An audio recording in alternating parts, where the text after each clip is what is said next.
اپنی زندگی میں آنے والے اس انسان کی قدر کرو جو تمہیں بنا مطلب کے عزت اور مشکل وقت میں مدد کرتے ہیں، کیونکہ دنیا میں خیال رکھنے والے کم اور تکلیف دینے والے زیادہ ہوتے ہیں۔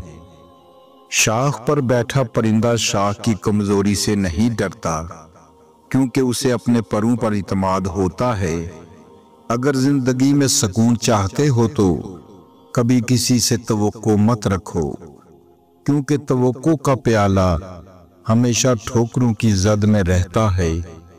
کسی کا کردار تمہاری ذمہ داری نہیں، کسی کی ذات تمہارا ٹھیکہ نہیں۔ جو تم ہو بس تم خود ہی ہو۔ اپنے آپ پر زیادہ توجہ دو۔ لوگوں کے بارے میں زیادہ وہی سوچتے ہیں جن کی اپنی کوئی ذاتی زندگی نہیں ہوتی۔ چب جاتی ہیں باتیں کبھی تو کبھی لہجے مار جاتے ہیں۔ یہ زندگی ہے جناب، یہاں ہم غیروں سے زیادہ اپنوں سے ہار جاتے ہیں۔ دیر سے بنو لیکن کچھ بنو، کیونکہ لوگ وقت کے ساتھ خیریت کے بجائے حیثیت پوچھنے لگتے ہیں۔ غصہ قابل سے قابل انسان کو بھی بیوقوف بنا دیتا ہے۔ اسے پی جانا بڑے ضبط والوں کی خوبی ہے۔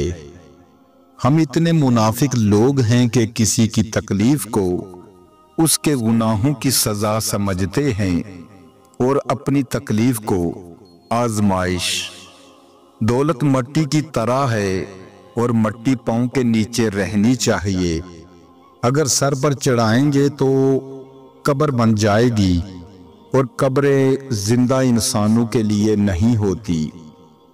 اگر تمہارے گھر کوئی مہمان آئے اور وہ بھوکا چلا جائے تو گویا وہ کسی قبرستان میں آیا تھا۔ جو شخص تجھ پر 3 بار ناراض ہو جائے اور اس کے باوجود تیرے بارے میں کوئی بری بات زبان سے نہ نکالے تو اسے اپنا دوست بنا لو۔ صدقہ بھیک مانگنے کی بجائے اپنے قرابت داروں کو دو، اس میں بہت زیادہ اجر ہے۔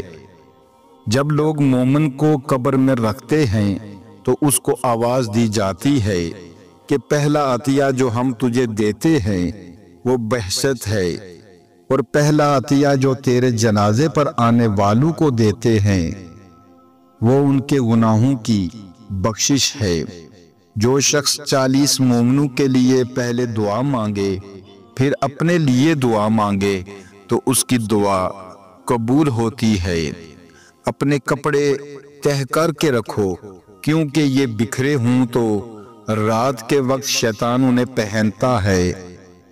قبر پر ہاتھ رکھ کر تلاوت و دعا کا فائدہ۔ عبداللہ ابن مسعود سے مروی ہے کہ جب کوئی بندہ اپنا ہاتھ قبر پر رکھ کر کہتا ہے خداوند اس مردہ کو بخش دے کہ یہ تیری بخشش کا محتاج ہے، اور قل ھو اللہ احد اور سورہ فاتحہ پڑھتا ہے تو خدا اس قبر کو روشن اور کشادہ کرتا ہے۔ 7 آدمی قیامت کے دن رحمت الہی کے سائے تلے ہوں گے۔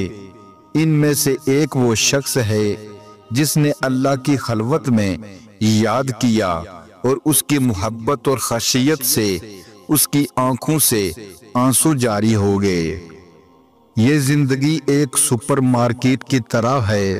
اس مارکیٹ میں گھومو پھرو، جو چاہے خریدو، جتنا چاہے خریدو، بے شک پوری ٹرالی بھر لو، لیکن یاد رکھنا کیشر کے پاس بھی جانا ہے، جتنا سامان لیا ہے اس کا حساب بھی دینا ہے۔ ایک بزرگ سے کسی نے پوچھا انسان کا سکون کہاں چھپا ہے؟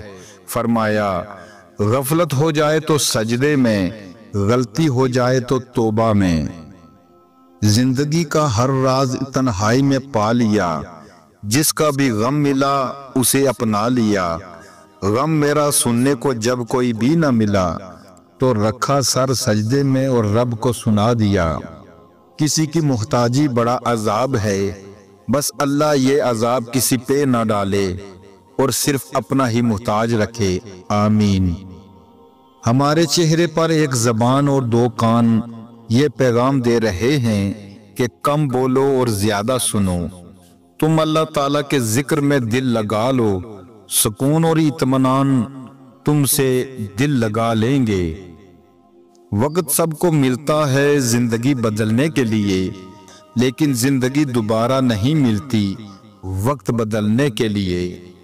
جہاں تک ہو سکے لوگوں سے دور رہنا تاکہ تمہارا دل سلامت اور نفس پاکیزہ رہے۔ جب سورج غروب ہونے لگتا ہے تو چھوٹے آدمیوں کے سائے بھی بڑے ہو جاتے ہیں۔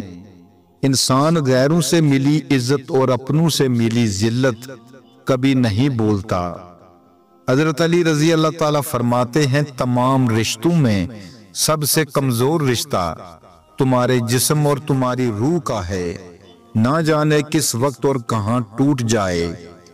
وقت سے پہلے اور قسمت سے زیادہ کبھی نہیں ملتا۔ علم نوکری کے حصول کے لیے حاصل نہیں کرنا چاہیے، بلکہ اس کا اصل مقصد اپنے اندر کی جہالت کو پہچاننا اور اسے ختم کرنا ہونا چاہیے۔ کل کی سوچ کو غلط سمجھ کر انسان آج کی سوچ پر ناز کرتا ہے، آنے والے کل میں یہ سوچ بھی غلط ہو سکتی ہے۔ ایک کامیاب انسان اپنی غلطیوں سے فائدہ اٹھا کر اپنے آپ کو بہترین انسان بنا لیتا ہے۔ آسمان پر اڑتے ہوئے پرندے سے کسی نے پوچھا، کیا تمہیں زمین پر گرنے کا ڈر نہیں؟ اس نے مسکرا کر جواب دیا، میں انسان نہیں جو ذرا سی بلندی پر جا کر اکڑ جاؤں، نظریں میری زمین پر ہی ہوتی ہیں۔ بعض اوقات ہم ان لوگوں کو بڑی شدت سے یاد کر رہے ہوتے ہیں جن کے لیے ہم ایک فضول خیال کے علاوہ کچھ نہیں۔ قدر کرو ان لوگوں کی جو تمہیں بنا مطلب کے چاہتے ہیں، کیونکہ دنیا میں خیال رکھنے والے کم اور تکلیف دینے والے زیادہ ہیں۔ ہر انسان ایک دوسرے سے مختلف ہے، کسی کو زیادہ ملتا ہے اور کسی کو کم، لیکن یہ ضروری نہیں ہے کہ جو کچھ دوسروں کے پاس ہے وہ آپ کے پاس بھی ہو۔ اللہ کی تقسیم پر ناراضگی کا اظہار کر کے گنہگار نہ بنیں، اللہ تعالیٰ پر توکل رکھیں اور اپنے مقدر پر خوش رہنا سیکھیں۔ دنیا تعلیم یافتہ لوگوں سے بھر گئی مگر انسانیت سے خالی ہو گئی۔ پہلے دو لوگ لڑتے تھے تو تیسرا صلح کرواتا تھا، مگر اب تیسرا ویڈیو بناتا ہے۔ آنکھ دنیا کی ہر ایک چیز دیکھتی ہے، مگر جب آنکھ کے اندر کچھ چلا جائے تو اسے نہیں دیکھ پاتی۔ بالکل اسی طرح انسان دوسروں کے عیب تو دیکھتا ہے پر اپنے عیب اسے نظر نہیں آتے۔ اگر لوگ اپنی ضرورت کے وقت ہی آپ کو یاد کرتے ہیں تو برا مت مانیے، کیونکہ چراغ کی یاد تب ہی آتی ہے جب اندھیرا ہوتا ہے۔ نبی کریم صلی اللہ علیہ وسلم نے فرمایا، اللہ عز و جل فرماتا ہے، جس نے میری کسی ولی سے دشمنی کی میرا اس سے اعلان جنگ ہے۔ کتنا پیارا ہے نام محمد، جس پہ نکتہ بھی رب کو گوارا نہیں، ان کی محبت سے جو منہ پھیرے دونوں جہاں میں اس کا گزارا نہیں۔ دامن مصطفیٰ کو ہم چھوڑ دیں، اتنا کمزور ایمان ہمارا نہیں۔ خود اللہ نے نبی سے یہ کہہ دیا، جو تمہارا نہیں وہ ہمارا نہیں۔ خالق سے مانگنا سنت ہے، اگر دے دے تو رحمت، نہ دے تو حکمت۔ مخلوق سے مانگنا ذلت ہے، اگر دے دے تو احسان، نہ دے تو شرمندگی۔ موت کا ذکر زیادہ سے زیادہ کرو، کیونکہ ایسا کرنا گناہوں کو مٹا دیتا ہے اور دنیا میں زید پر ابارتا ہے۔ 3 چیزوں سے پرہیز کریں، 3 چیزیں کمر توڑ ہیں۔ نمبر 1، اپنے عمل کو زیادہ سمجھنا۔ نمبر 2، اپنے گناہوں کو بھول جانا۔ نمبر 3، اپنی رائے کو سب سے بہتر سمجھنا۔ جب انسان کی عقل مکمل ہو جاتی ہے تو اس کی گفتگو مختصر ہو جاتی ہے۔ عقل مند شخص کی سب سے بہترین عادت یہ ہے کہ وہ ضرورت یا دلیل کے بغیر بات نہیں کرتا۔ جو دنیا سے محبت کرتا ہے اس کے دل سے آخرت کا خوف اٹھ جاتا ہے۔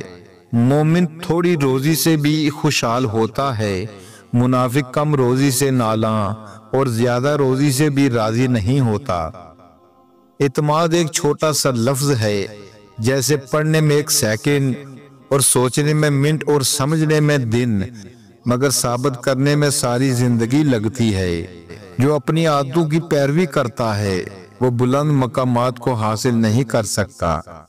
مومن اس دنیا میں پردیسی ہوتا ہے، دنیا کی ذلتوں سے گھبراتا نہیں ہے اور دنیا کی عزتوں کا خواہش مند نہیں ہوتا۔